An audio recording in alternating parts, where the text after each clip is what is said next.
esta tarde vengo hace tiempo pensando, porque todos los cristianos del mundo, independientemente de la iglesia o a la denominación a la que pertenezcan, todos los cristianos del mundo oran, ¿sí o no?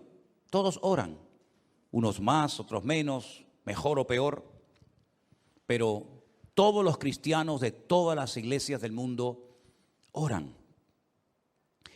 Algunos, para ellos la oración es solamente pedir, pedir y pedir. Y si no tienen nada que pedir o si no tienen un problema, no oran, porque para ellos solamente la oración es pedir. Otros han descubierto que la oración no solamente sirve para pedir, sino también para dar gracias, para alabar a Dios, para tener comunión con nuestro Dios. Y hay centenares de versículos que nos hablan acerca de la importancia de la oración. Y yo algo que les pediría que hicieran, no sé cuántos se van a animar a hacer esto, pero los que tienen tiempo libre o los que les interesa el tema, ¿por qué no buscan en la Biblia oraciones? Oraciones de hombres, oraciones de mujeres, oraciones que se hicieron en momentos puntuales y que se obtuvo un resultado tremendo. Hay oraciones preciosas, preciosas. Por ejemplo, la oración de Daniel en Babilonia, una oración espectacular. La oración, por ejemplo, que elevó el pueblo de Dios en momentos de urgencia nacional en los tiempos de la reina Esther. La oración que se elevó cuando Pedro estaba en la cárcel, ¿verdad? El día anterior habían matado a uno de los pastores de la iglesia, Santiago. La oración de Esdras, de Nehemías, oraciones realmente tremendas, de las cuales se puede aprender mucho también para orar cada vez con más efectividad. Y el Señor Jesucristo en el Sermón del Monte le dio una importancia tremenda a la oración, hasta el punto que Él nos enseñó una especie de oración modelo, que es el famoso Padre Nuestro, sobre la que podemos edificar nuestras oraciones personales, ¿verdad? ¿Qué decir de los salmos? Los salmos son muchas veces oraciones cantadas o simplemente oraciones que se elevaban en momentos de angustia, de desesperación, de persecución, de terror, de enfermedad. Y hay un versículo que dice que la oración eficaz del justo puede mucho. Recuerden esa palabra, eficaz. Algunos citan el versículo, pero se olvidan de esta palabra, que es la clave. Porque el texto no dice que la oración del justo puede mucho. El texto dice, si lo queremos citar como dice la palabra, la oración eficaz del justo puede mucho. Luego nos da a entender la Escritura que hay oraciones que no salen del techo. Oraciones que no son eficaces, porque no reúnen las condiciones, no tienen los ingredientes bíblicos para que sea una oración efectiva y poderosa y que obtenga resultados. Porque no solamente nos alegra saber que nuestro Dios, cuando oramos, nos escucha, nos oye, sino que además nuestro Dios también responde a la oración que hemos hecho. Y esta es la confianza que tenemos en Él, que si pedimos alguna cosa conforme a su voluntad, Él nos oye. Y si nos oye, sabemos que tenemos las peticiones que le hayamos hecho, ¿verdad? También dice la Biblia, y ustedes conocen esa palabra que dice, no reciben porque piden mal. Luego hay una forma de pedir, pero mal. Y entonces, como es una forma de pedir incorrecta, no recibe respuesta, no recibe resultados. Lo bueno de la oración es que se puede hacer en cualquier lugar, a cualquier hora y en cualquier postura. Por ejemplo, es curioso notar que cuando fue derramado el Espíritu Santo en el día de Pentecostés, Hechos capítulo 2, estaban orando juntos, sentados. Curioso, ¿verdad? Uno se imagina que estarían seguramente de rodillas o tal vez de pie. No, dice, estaban sentados. Luego vemos que se puede orar sentado. Y se puede orar de pie. Y se puede orar postrado en una cama. Y se puede orar en cualquier postura. Y Dios escucha la oración de la persona que lo hace. Y no tiene uno que ir a un sitio en particular para que Dios escuche y responda a tu oración, sino que puedes orar en tu coche, en el hospital, en la cárcel, en la iglesia, en tu casa, cuando vas a trabajar, caminando por la calle, mientras cocinas. La oración se puede hacer de cualquier postura y en cualquier lugar y a cualquier hora. Puedes orar de día, de tarde, de noche, de madrugada, cuando quieras, con voz alta o con voz baja, ¿verdad? La oración es algo realmente increíble. Dios la ha puesto tan fácil, tan accesible para sus hijos, que no hay excusa para no orar cuando queramos y donde queramos y en la postura que estemos. Amén. Imagínate que el Señor dijera: solamente voy a oírles si van a tal sitio y se ponen de esta manera a tal hora.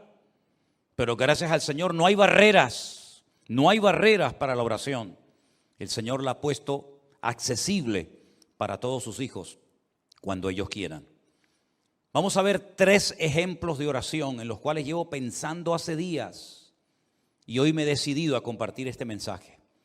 Vamos a ver una oración que se elevó en el Antiguo Testamento, en Primera de Reyes capítulo 18, por parte de un grupo grande de hombres que eran servidores de un ídolo llamado Baal. La palabra Baal en el Antiguo Testamento en hebreo significa Señor. Baal significa Señor. Baalí es mi Señor. Es decir, que se le puede llamar a Dios Baal, no, porque la palabra para Señor, para nuestro Dios es Adonai, Adonai. Pero la palabra Baal también significa Señor y es la palabra que Sara utilizaba para dirigirse a su marido. Dice la Biblia que ella llamaba a su marido Señor. ¿Cómo lo llamaba? Baalí, mi Señor. Pero no utilizaba Adonai, porque ese es el nombre que se utiliza únicamente para nuestro Dios. Y estos hombres oraban y hacían una serie de cosas que aparentemente eran muy llamativas, pero no eran oraciones eficaces. No obtuvieron resultado. Es más, hicieron el ridículo, pero ni aún así reconocieron que se estaban equivocando en su forma de orar y a quién dirigían sus oraciones. Primera de Reyes capítulo 18, encontramos a Elías en una cordillera montañosa al norte de Israel, cerca de la costa llamada la cordillera o el Monte Carmelo, donde hoy en día hay un mirador muy bonito al cual me gusta llevar a los hermanos cuando van a visitar a Israel, porque desde una azotea hay una panorámica espectacular. Yo creo que es una de las visiones más hermosas del mundo. Es el Valle de Meguido, donde se va a llevar a cabo la famosa batalla de Armagedón. Y es una visión tremenda, porque desde esa azotea puedes explicar casi 3/4 partes de la Biblia. Allí dices: mira, allí se produjo la muerte de Saúl y de sus hijos por mano de los filisteos. En aquel monte fue la transfiguración del Señor Jesucristo cuando se apareció Moisés y Elías. Mira, ¿ves allí? Allí fue donde peleó Débora, Barak, Sísara en la batalla, ¿verdad? Mira, ¿ves aquello? Aquel es el famoso monte Hermón, allá a lo lejos, que menciona el Salmo 133. Y puedes explicar muchas cosas de la Biblia. Y por supuesto cosas que van a ocurrir en el libro del Apocalipsis, según se nos relata.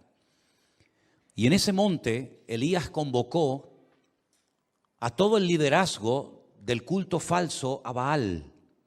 Y oraban de tal manera que sorprende mucho lo que ellos hacían. Vamos a leer a partir del versículo 26. Primera de Reyes 18, 26.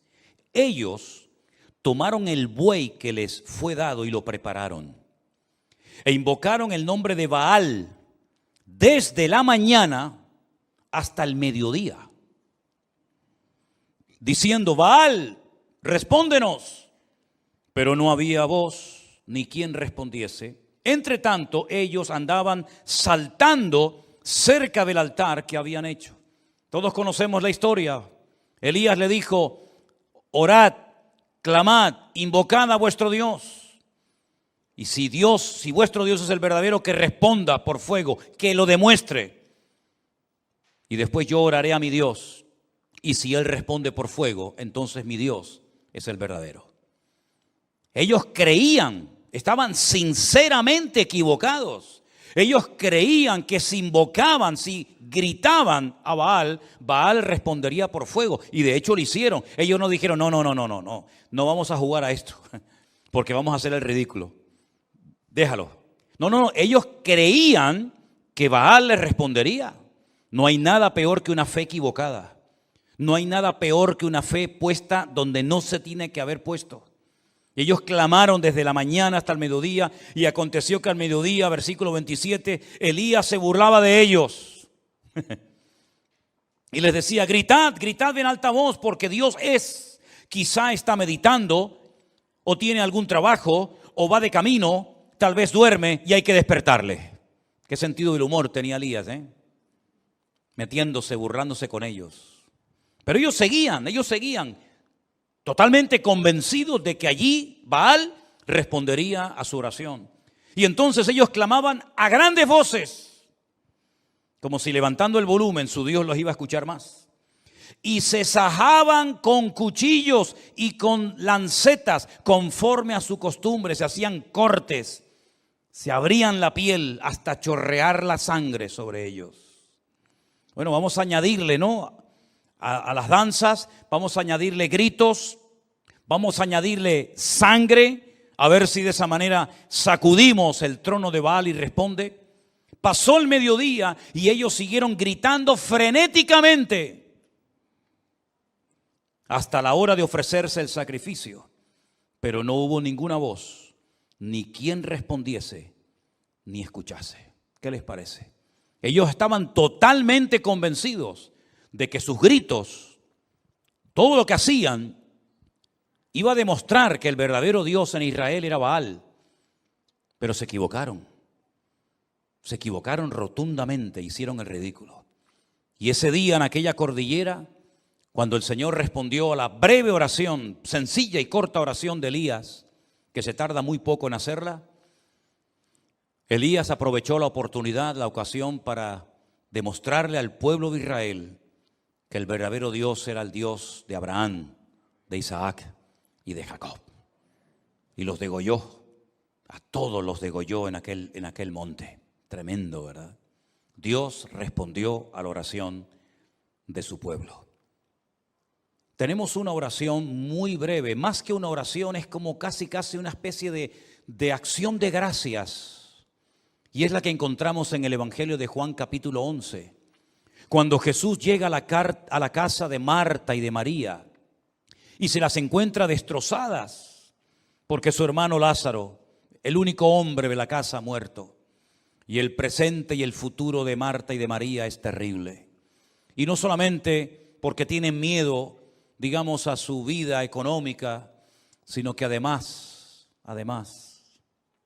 el Señor les ha fallado según ellas pensaban. Porque lo mandaron a llamar hacía días y no apareció.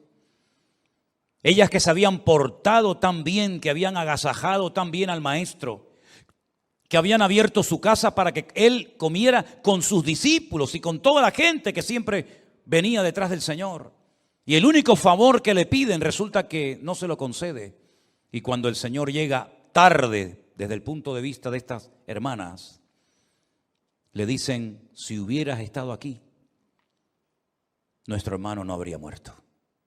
Ya es tarde, ya no hay nada que hacer. Pero el Señor le dice: el que cree en mí, aunque esté muerto, vivirá. Porque yo soy la resurrección y la vida. Y tu hermano resucitará. Cuando llegan al cementerio, el Señor dice en el verso 39, quitad la piedra. Quitad la piedra. Marta, la hermana del que había muerto, le dijo: Señor, hiede ya, porque es de 4 días. Jesús le dijo: ¿no te he dicho que si crees verás la gloria de Dios?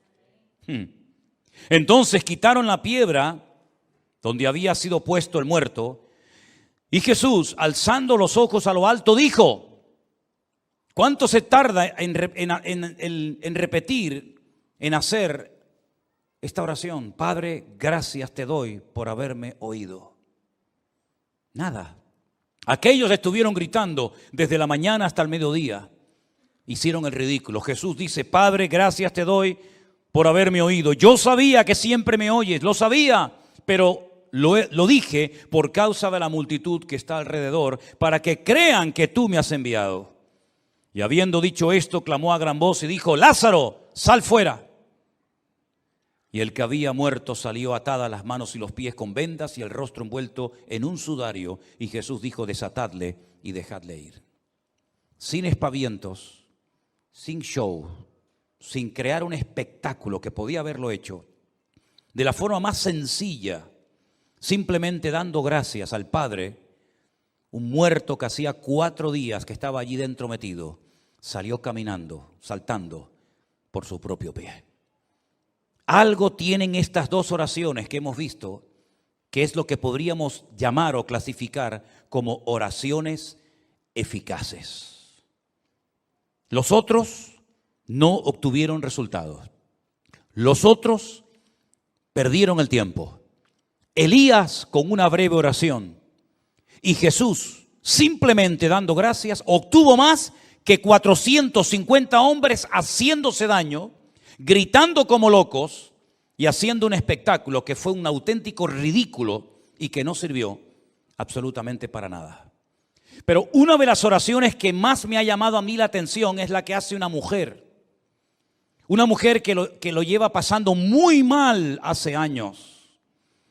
Y yo he estado esta semana leyendo y estudiando palabra por palabra. Lo he leído en español, lo he leído en hebreo. He consultado 4, 5, 6 o 7 versiones diferentes y he disfrutado muchísimo de la oración de Ana en 1 Samuel capítulo 1.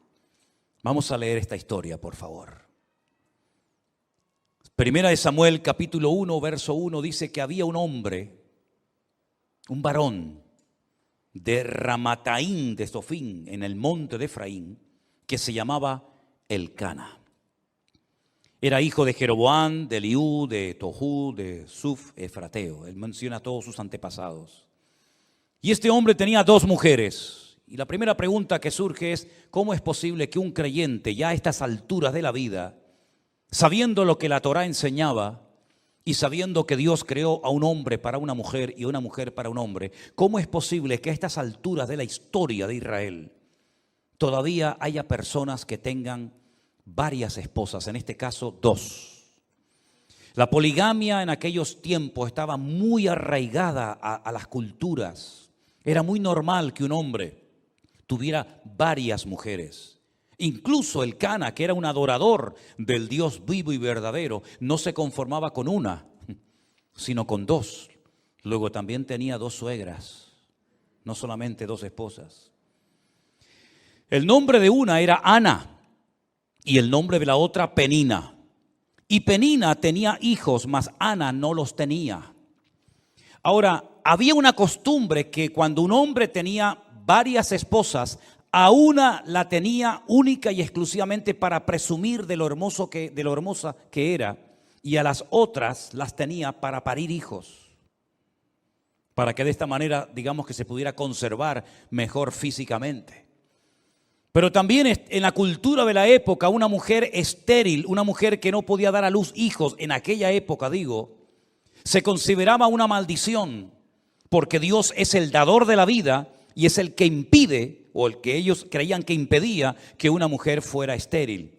Pero Ana, como buena creyente que era, sabía que en el pasado mujeres estériles como ella habían sido sanadas milagrosamente por el poder de Dios. Y la primera mujer que seguramente Ana tenía en su mente era la matriarca Sara, la esposa del patriarca Abraham, que siendo estéril y de avanzada edad, el Señor la visitó y tuvo a un hijo llamado Risa o Isaac. Y no solamente ella pensaba en Sara, sino después pensaba seguramente también en la esposa con la que se casó Isaac, que por cierto también fue estéril, Rebeca. Pero el Señor, dice la Biblia, que la sanó cuando su marido oró por ella. Y después quedó embarazada de 2 hijos, gemelos, Jacob y Esaú. Y curiosamente, la tercera generación, Raquel, también es una mujer estéril, pero era la mujer que Jacob amaba con toda su alma y con todo su corazón. Y Dios la sanó y tuvo 2 hijos de ella, José y Benjamín, y murió en el parto de uno de ellos. Así que ella sabía perfectamente que si Dios quería, la podía sanar, como sanó a estas 3 mujeres y como sanó a la madre de Sansón y probablemente alguna otra mujer que ni siquiera menciona en la Biblia. Ahora, lo interesante de la historia es que todos los años, versículo 3, aquel varón, es decir, Elcana, subía de su ciudad para adorar y ofrecer sacrificios al Señor de los ejércitos en Shilo. En aquel tiempo el tabernáculo estaba en aquel lugar llamado Shilo, donde estuvo muchísimos años. Y allí había los hijos de Elí, que era el sacerdote de la época, hijos que se llamaban Ofni y Fines, o Pinjas, como se dice en hebreo, que eran sacerdotes de Dios. Cuando llegaba el día en el que Elcana ofrecía el sacrificio, le daba a Penina su mujer y a todos sus hijos y a todas sus hijas, a cada uno su parte. Pero a Ana, aunque Jehová no le había dado, a Ana le daba una parte escogida porque amaba a Ana, aunque el Señor no le había concebido tener hijos. Y su rival, Penina, escuchen, la irritaba, la enojaba y la entristecía, porque el Señor no le había concedido tener hijos. Todos los años la misma historia. Todos los años, cada vez que se trasladaban de su ciudad a Shilo para adorar al Señor y presentar los sacrificios correspondientes, porque todavía no existía el templo de Jerusalén, todos los años la misma historia. La otra se reía, enfadaba, se burlaba, pinchaba, irritaba a Ana. Todos los años la misma canción. ¿Cuántos años estuvo así? No lo sabemos. Pero dice que lo hacía cada año cuando subían a la casa de Dios, la irritaba así, por lo cual Ana lloraba y no comía. Alguien diría hoy en día que estaba en depresión. Todo el día llorando y sin ganas de comer, depresión seguro.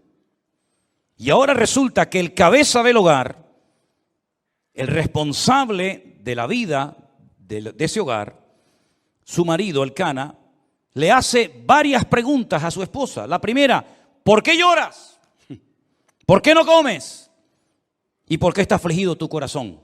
No se entera de nada. ¿Tú no sabes por qué llora tu mujer?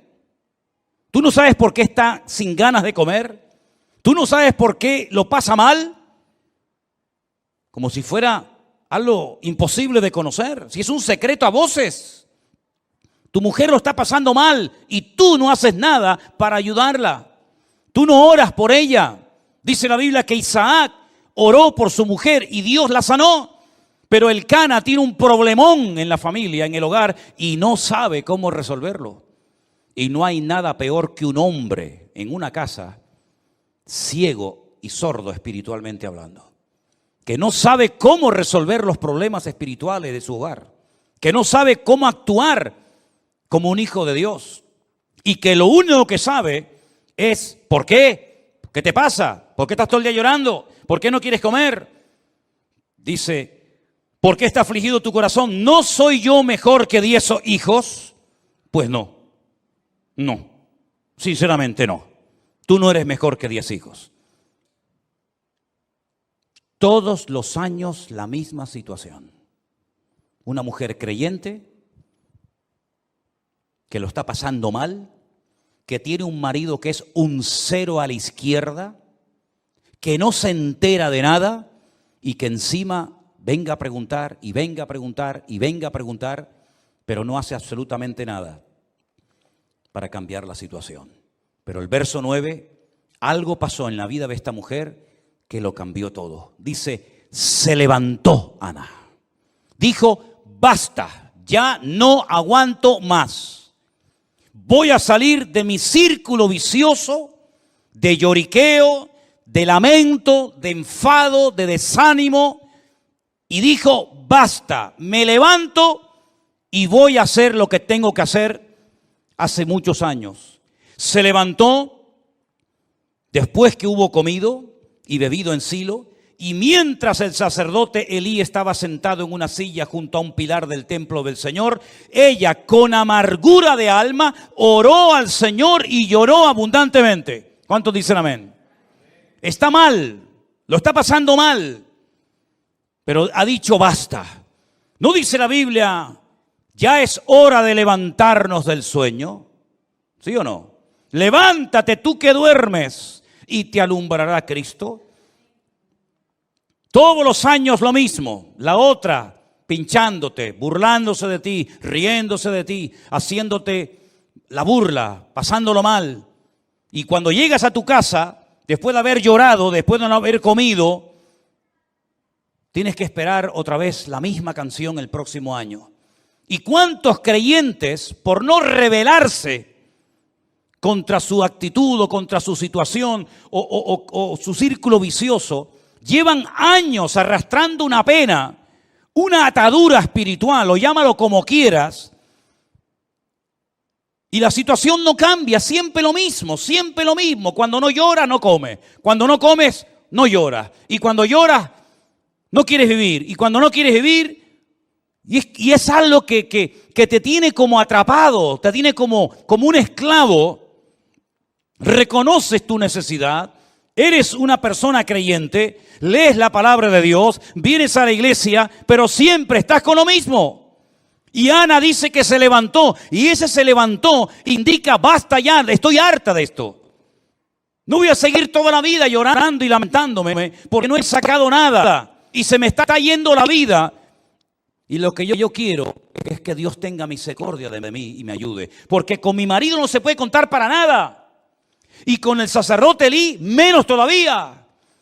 Aquí el único que me puede ayudar y levantarme y cambiar la vida es mi Dios. Y a Él voy a clamar, y a Él voy a orar, y voy a deshogarme delante del Señor. Y si Dios no me responde, pues por lo menos lo intenté. La historia sigue diciéndonos que hizo un voto.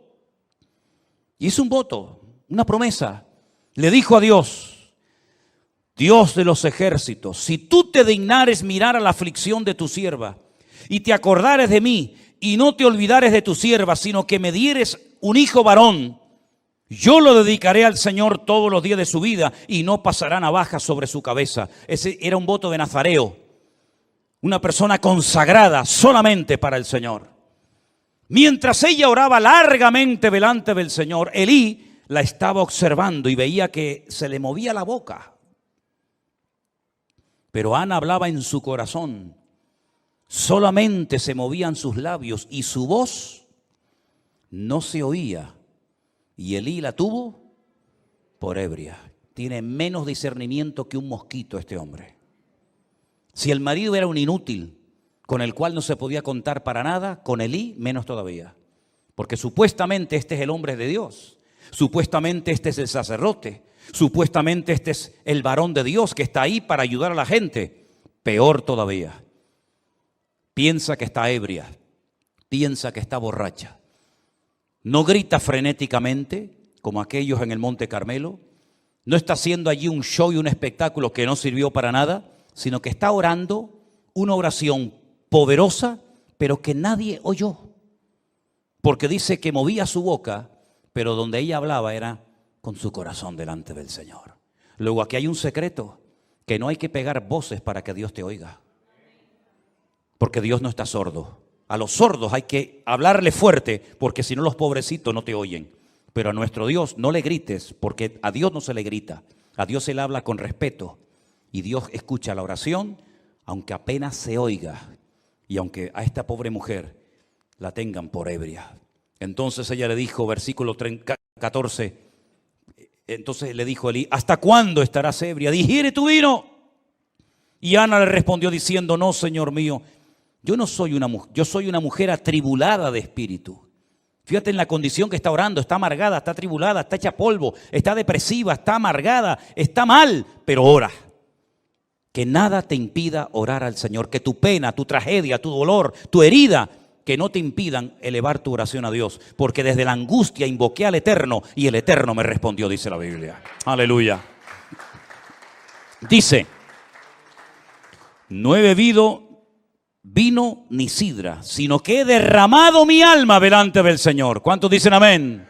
Gloria a Dios. Ahí está la clave.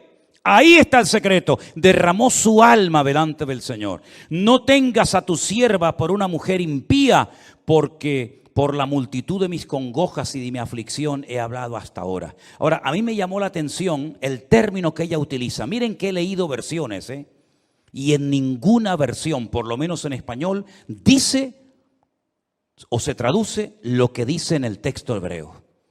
Aquí dice: no tengas a tu sierva por una mujer impía. En otras versiones he leído por mujer mala, en otras versiones mujer pecadora, en otras mujer perversa, pero en ninguna se ha traducido lo que dice en el texto original, que dice: no tengas a tu sierva por una bat Belial. La palabra bat en hebreo significa hija, y Belial es un nombre que recibe Satanás en la Biblia. ¿Dónde lo encontramos en el Nuevo Testamento? No os unáis en yugo desigual, porque ¿qué comunión tiene la luz con las tinieblas? ¿O qué comunión tiene Cristo con Belial, con Satanás? Ella está diciendo: yo no soy una hija de Satanás. Aquí lo han traducido por mujer impía, pero realmente dice: yo no soy una hija de Satanás. Y entonces él le responde: ve en paz, y el Dios de Israel te otorgue la petición que has hecho. Aquí hay algo muy interesante que tengo que parar un momentito para explicarlo. Ella dice: yo no soy una bat Belial, yo no soy una hija de Satanás. Pero pasen la página y en el capítulo 3, capítulo 2, versículo 12, 2, versículo 12, los hijos de Elí eran hombres impíos. Benei Belial. Tus hijos sí que son hijos de Satanás, pero yo no soy una hija de Satanás. Aquí le manda un mensaje subliminal al sacerdote diciendo: tú a mí me confundes, tú a mí me tomas por una hija de Satanás. Los hijos de Satanás son tus hijos, que lo dice aquí en el capítulo 2, versículo 12. Los hijos de Elí eran hijos de Satanás y no tenían conocimiento del Señor. Me impactó mucho, por lo menos a mí, mientras estudiaba y preparaba este mensaje para el día de hoy. En el peor momento de la historia de Israel, cuando hay una corrupción moral y espiritual sin precedentes, esta mujer se pone en pie y dice: basta. Cuando el sacerdocio es un desastre, incluso dice la Biblia que había en aquella época, en aquella generación, falta de conocimiento del Señor y escaseaba la palabra, dice otro texto. En aquel tiempo de bancarrota espiritual, de crisis nacional, se levanta esta mujer y dice: basta, y se pone a orar y clama delante de Dios y cambia el rumbo de la historia de su país. Porque algo que Dios ha hecho a lo largo de la historia es, en el peor momento político, económico y espiritual de un pueblo, es cuando Dios levanta a un Salvador, a alguien, para que marque una diferencia y le indique al pueblo de Dios por dónde tiene que ir y por dónde no tiene que ir. Lo hizo en Egipto. Dios levantó un preso, a un esclavo llamado José, un hombre que ni sus hermanos carnales querían, de hecho lo querían matar, y milagrosamente fue protegido por el Señor en el peor momento de la historia, cuando no hay esperanza, cuando hay sequía, cuando hay miseria, cuando hay hambre, cuando no hay posibilidad alguna. Dios levanta en medio de la crisis mundial a un hombre llamado José, que gracias a él millones de personas en aquella época salvaron su vida de la muerte. En el peor momento, cuando Jerusalén estaba siendo sitiada por las tropas enemigas del rey Nabucodonosor, cuando los reyes eran corruptos, cuando el templo era una cueva de ladrones, cuando no había palabra de Dios, cuando había falsas profecías, cuando había manipulación de la palabra, cuando venían y enseñaban palabra que no era inspirada por Dios, creando una falsa expectativa en el pueblo, Dios levantó a un profeta llamado Jeremías que le dijo al pueblo durante 40 largos años lo que tenían que hacer y lo que no tenían que hacer. Dios levantó un hombre de Dios tremendo en medio de la peor corrupción moral y espiritual y en medio de la peor tragedia que jamás había vivido Israel hasta entonces, como fue la destrucción del templo de Jerusalén, siendo llevados cautivos a Babilonia. Allí Dios levanta a un hombre llamado Daniel que le dice al pueblo lo que tienen que hacer y lo que no tienen que hacer. Cuando el peor imperio de toda la historia de la humanidad, un imperio corrupto, sin piedad, sin misericordia, que mataba a la gente por cualquier cosa, el imperio romano, cuando el pueblo de Israel estaba con la soga al cuello, oprimido, pagando tributos que era imposible poder pagarlos, Dios levantó un Salvador que fue nuestro Señor Jesucristo en medio de la peor crisis histórica y política y espiritual de la historia de la humanidad. Y por eso el anticristo, imitando lo que Dios ha hecho, en el peor momento de la historia de las naciones, cuando todo esté destrozado, sin esperanza, sin solución, cuando el dinero no valga nada, cuando una barra de pan costará el sueldo de todo un día de trabajo, es cuando se levantará el famoso anticristo para ofrecerle al mundo paz y seguridad. ¿Qué te parece? Es en los peores momentos de la historia, cuando escasea la palabra, cuando hay corrupción en el liderazgo, cuando hay falta de palabra, cuando hay manipulación de las escrituras, cuando hay abuso de poder, cuando es un tiempo de bancarrota y de crisis espiritual, Dios siempre levanta a alguien para que marque una diferencia y le diga al pueblo, no es por ahí, no es esa forma, no es esa palabra, sino es por este sendero. Y Dios siempre levantará a alguien para que indique lo que tenemos que hacer en tiempos de crisis y tiempos de necesidad. ¿Cuántos dicen amén? Gloria a Dios por Ana, que se levantó y dijo, basta. Porque si ese año, con sus llantos, con sus lamentos, con su irritación, con su enfado, con su depresión, si hubiera vuelto otra vez a Ramataín, donde vivía Elcana y la otra, hubiera sido siempre lo mismo, y la historia se hubiera perdido al hombre que marcó una diferencia en la historia de Israel como yo creo como ningún otro. Porque es verdad que Samuel no hizo los grandes milagros de aquellos profetas como Elías y Eliseo. Nunca hizo flotar hachas que se habían hundido en el río y las hacía flotar como si fueran corcho. Nunca resucitó muertos ni limpió leprosos como por ejemplo en el río Jordán fue sanado de la lepra de Naamán. Nunca hizo milagros espectaculares, pero Samuel entendió el corazón de Dios como nadie. Fue ese eslabón entre los jueces que ya no servían y entre esa futura monarquía que iba a llevar al país a una profunda depresión y a una crisis sin precedentes. Fue un hombre que marcó una diferencia y que siempre tuvo palabra de Dios específica para los hombres que querían agradar al Señor en aquella época. Fue el que preparó a muchos profetas que luego ayudaron a los reyes, ¿verdad?, como consejeros en el palacio, aquella escuela de profetas que estaba, por ejemplo, en Jericó. La historia se hubiera perdido a un gran varón de Dios si aquella mujer no hubiera dicho, basta, basta del llanto, basta de lamento, basta, no dependas de ningún hombre, no dependas de nada ni de nadie, depende solamente de Dios, hermano y hermana. Mientras dependas de alguien, eres esclavo de ese alguien. Pablo dijo, o mejor dicho, el Señor dijo a través de la pluma de Pablo, cuando alguien es vencido por alguien, se hace esclavo de ese alguien. Y no te olvides nunca que el que paga, manda. Y a nosotros quien nos paga y quien nos sustenta, es el Señor es mi pastor y nada me faltará. Le dije a los pastores en Milán, si ustedes tienen miedo a hablar claramente la palabra de Dios en vuestros púlpitos, por miedo a que se marche la gente y perdáis vuestro sueldo, vosotros no servís para estar en el ministerio. A este nivel de mensaje les estuve predicando a los pastores el otro día. No sé si alguna vez me volverán a invitar, pero me da exactamente igual.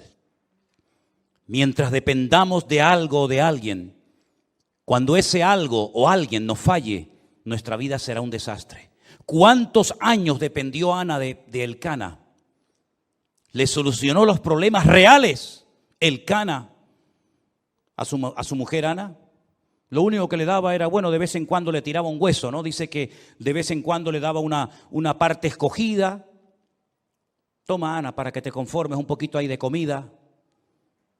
Pero el problema real nunca supo solucionarlo, porque un hombre que no es de Dios no puede ser tu guía y tu sustentador y la persona que te cubra espiritualmente hablando. Elcana era un religioso que iba todos los años a Shilo a adorar a Dios, pero nunca supo solucionar el problema que tenía en su casa, que era una mujer deprimida. ¿Y por qué no supo solucionarlo? Porque las personas que no tienen una íntima comunión con Dios son ciegos, son torpes y no saben cómo resolver algo porque no tienen las herramientas espirituales para poder solucionarlo.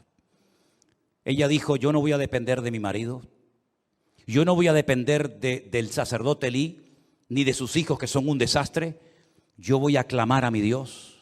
Y clamó de una forma tan diferente, clamó de una forma tan profunda que no tenía fuerzas ni para abrir la boca. Pero el Señor oyó su clamor y al año siguiente Ana tuvo a un gran gigante de la fe llamado Shemuel, que significa aquel que oye o que fue oído por nuestro Dios. ¿Cuántos dicen amén? No sé cuál es tu necesidad, no sé cómo es la situación espiritual de tu hogar, pero lo que sí sé es que el Dios que oyó el clamor de Ana es nuestro Dios. Y cuando estés en crisis, cuando estés en necesidad y en angustia, hagamos lo que nos dijo el Señor Jesucristo. Entra en tu aposento, cierra la puerta y tu Padre que te ve en lo secreto te recompensará en público. Eso fue lo que hizo Ana. El marido hacía todo para que la gente lo viera. El cordero, la cabra, el buey, el sacrificio, siempre era todo a la vista de los demás. Pero esta mujer descubrió el secreto de estar en intimidad con Dios, en la privacidad con Dios. Nadie oyó su oración. Es más, aquel que tenía que apoyarla espiritualmente hablando, la tuvo por ebria. Y le tiene que dar una explicación ella al sacerdote, en vez del sacerdote ministrarle a ella. Pero es que así era aquella época. Falta de conocimiento. Un niño, el de ella, Samuel de pequeño, oía mejor la voz de Dios que el mismo sacerdote, que estaba ya tan cansado y estaba tan desgastado por fuera y por dentro, que ya estaba sordo a la voz de Dios. Estamos viviendo en una época de crisis moral, espiritual, de abusos o de abuso de poder. Pero queridos hermanos, en medio de esta tormenta en la cual estamos viviendo, Dios quiere levantar a su iglesia. Dios quiere levantar a su pueblo para que este mundo sepa que hay esperanza cuando clamamos con toda nuestra alma y con todo nuestro corazón a nuestro Dios. Si ustedes observan y analizan la historia de la iglesia en su conjunto, en las últimas décadas, los últimos 30 o 40 años, prácticamente hoy en día, de aquellos grandes evangelistas, de aquellos grandes y famosas estrellas del evangelio, no queda en pie ni uno. Y es que estamos viviendo en una época en la que Dios a quien quiere levantar es a su iglesia. Y que su iglesia a su vez levante su nombre ante la presencia del Señor. Ese es el objetivo que tiene que tener el Señor con nosotros. Encontrar Anas, encontrar hombres y mujeres que sepan clamar. Y ya les he dicho que para clamar a Dios no hace falta hacer show, ni espectáculo, ni levantar la voz a grito como si Dios fuera sordo, sino simplemente, como dice aquí, estoy derramando mi alma delante del Señor. Estoy desahogándome en la presencia de mi Dios. Y aunque tú no me entiendas, aunque mi marido no me haga caso, aunque tú te rías de mí, aunque creas que estoy borracha, aunque la otra se meta conmigo, me da igual. Ella salió de su círculo vicioso y puso su mirada única y exclusivamente en Dios. Y dice la Biblia: si habéis resucitado con Cristo, poned la mira en las cosas de arriba, no en las de la tierra, porque allí es donde está la respuesta a todas nuestras necesidades y peticiones en el nombre del Señor. ¿Cuántos dicen amén? Cierra tus ojos en esta noche ahí donde estás, mi querido hermano. Es tiempo de levantarnos y actuar. Es tiempo de rebelarnos en contra de toda opresión diabólica. Es tiempo de cambios. Es tiempo de que la iglesia se levante como el gigante de Dios en la tierra y haga retroceder a las mentiras que el diablo ha esparcido por las naciones de la tierra. Es tiempo de que le permitamos al Señor a través de nuestras oraciones resolver los problemas y las dificultades del mundo. Porque la iglesia ha sido llamada para ser sal y para ser luz. Y cuando la sal se desvanece y cuando la luz se apaga, el mundo va a la deriva, al caos, a la anarquía total y absoluta. Pero recuerda siempre que en los peores momentos de la historia Dios siempre tuvo ahí a un Abraham, a un Moisés, a un José, a un David. Recuerda siempre que en lo peor, Dios tenía un Noé a través del cual se salvó la humanidad. Y recuerda que en los últimos tiempos la maldad se va a multiplicar, el pecado va a ir como caballo desbocado, pero en medio de ese caos y de ese desorden, el Señor va a levantar a su pueblo, a su remanente, a los que se dejen tratar y cambiar por Dios.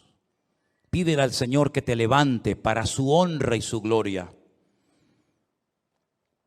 Pídele al Señor que en esta generación perversa y maligna en la cual nos ha tocado vivir, podamos, con la ayuda de nuestro Dios, marcar una diferencia. Cierra tus ojos ahí donde estás y vamos a orar a nuestro Dios. Aleluya. Los tiempos finales serán tiempos difíciles, tiempos peligrosos, tiempos de maldad, de injusticia, de perversión, de bancarrota espiritual. Y es precisamente ahora más que nunca que necesitamos un renuevo espiritual de parte de nuestro Dios. Levanta tu amada iglesia, Señor. Levántate tú que duermes y te alumbrará Cristo. Porque ya es hora de despertarnos del sueño. Porque la noche está avanzada y nuestro amado viene en las nubes para buscar a su pueblo. Durante toda esta semana, queridos hermanos, en cualquier situación, cualquier lugar en el que te encuentres, no dejes de alabar a Dios y de orar a Él. Porque hemos visto en esta noche solamente un ejemplo de cómo una mujer quebrantada, destrozada, desanimada, pasándolo muy mal, se levantó y cambió el rumbo de la historia porque oró y clamó al Señor. Y el Dios de Ana es nuestro Dios. Su poder no ha menguado, su palabra es la misma, pero busca hombres y mujeres que le alaben, que le adoren y que verdaderamente sean capaces de ponerse firmes en el Señor y clamar a Él con toda su alma y con todo su corazón. Vamos a tener esta semana muchas oportunidades para demostrarle a nuestro Dios lo que hemos aprendido en esta noche. Aprovéchelas. Aproveche mañana, lunes, martes, miércoles, toda la semana, en su trabajo, en su escuela, su familia, toda oportunidad que tenga para alabar a Dios, para clamar a Dios. No recurras al lloriqueo, no recurras al lamento, no recurras a la queja. Cada vez que venga algo que no entiendas, cada vez que venga una circunstancia difícil, como dice aquí, que te irrite, que te enoje, que te entristezca, alaba a Dios. Ponte a orar, alaba a Dios, alaba al Señor, ponte a orar y vas a ver resultados, porque eso es lo que Dios quiere hacer en nuestra vida. Si no hubiera sido por esa situación terrible, Ana nunca se hubiera puesto en pie, jamás. Pero Ana llegó a un nivel en el que dijo, ya no aguanto más. A lo mejor tú todavía no has llegado ahí, A lo mejor dices, no, yo aguanto un poquito más, pues sigue aguantando. Pero cuando llegues al final y digas, ya no aguanto más, entonces es cuando Dios comenzará a sorprenderte, haciendo maravillas en la vida de todos y cada uno de ustedes. ¿Cuántos dicen amén? Gloria a Dios. Hoy sí queremos ya orar por Enrique y por Soraya, que se van ya esta semana para Estados Unidos. Yo quiero pedirles un segundito que suban adelante. Y quiero aprovechar también para pedirle a este hermanito de Perú con su mamá, que también suban adelante. Son hermanos, como dije el otro día, que vinieron expresamente desde Holanda para estar con nosotros estos días de culto. Y bueno, para ellos era como un sueño cumplido, ¿no? Una ilusión el poder estar aquí. Y estamos muy contentos de este esfuerzo tremendo que han hecho de poder estar con nosotros en estos días. Vamos a orar para que cuando se vayan a Holanda otra vez, donde ellos viven, se puedan ir con la bendición de Dios, contentos y agradecidos con el Señor por habernos permitido conocer personalmente. Vengan, hermanos, pónganse por aquí. Gracias al Señor. Gloria a Dios.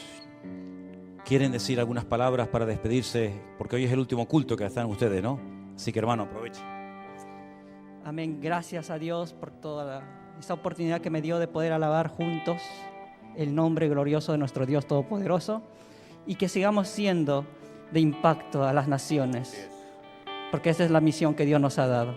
Id y predicad el Evangelio a todas las naciones, en el nombre de nuestro Señor Jesucristo. Gracias por todo ese amor que nos han dado y por todo el amor y el cariño que podemos sentir. Lo bendecimos y le amamos en el amor del Señor Jesucristo. Gloria a Dios. Gracias, hermano.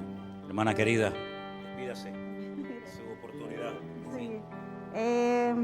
Gracias a Dios realmente de haberme permitido venir a compartir la preciosa palabra con sus santos y sus santas y con nuestro amado pastor, ya es nuestro pastor.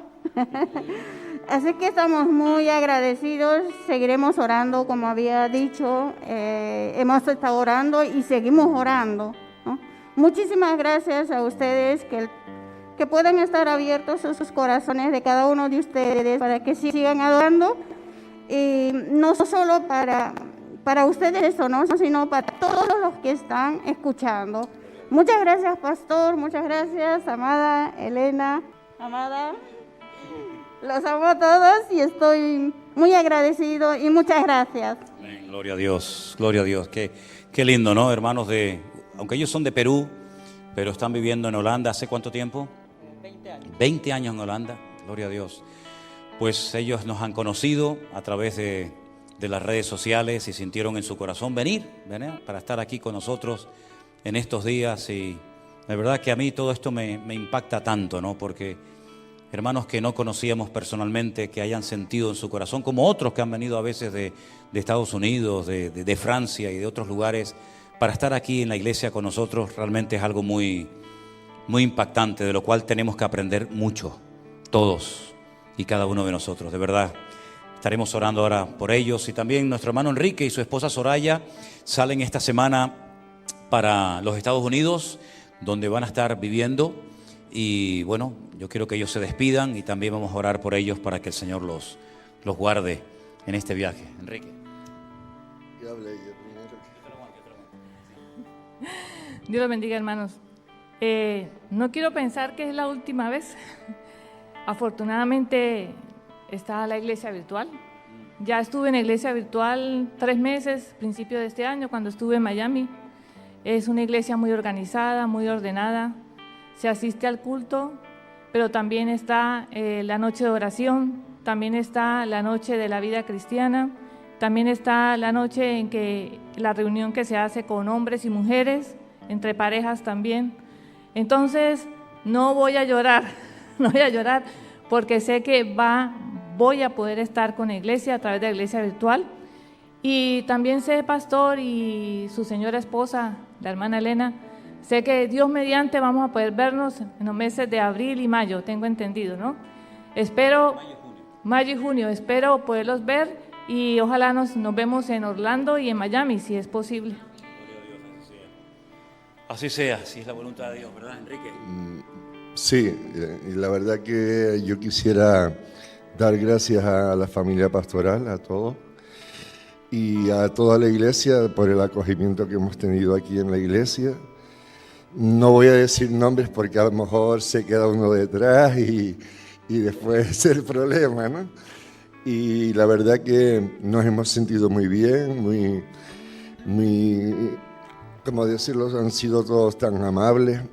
Y en la oración, en la predica que estaba dando, en la enseñanza que estaba dando usted hoy, yo me acordaba de una oración muy grande que hay en la Biblia, que siempre mi esposa y yo la llevamos, como digo yo, pegada, que está en Primera de Crónicas, capítulo 4, versículo 10, que es la oración de Jabez. Y Jabez oraba al Señor y le decía: Señor, bendíceme y extiende mi territorio y aparta de mí al enemigo para que no me dañare ni me hiriere, ¿no? Y el Señor lo bendijo y le concedió todo lo que él quería, ¿no? Entonces, nosotros cuando hemos hecho esa oración entendemos que ese extender nuestro territorio es adquirir conocimiento, sabiduría para poder llevar la palabra del Señor a cualquier parte del mundo, ¿no? Y ahí estamos. No me quiero despedir, quiero decirle un hasta luego, si puede ser. Me emociono mucho porque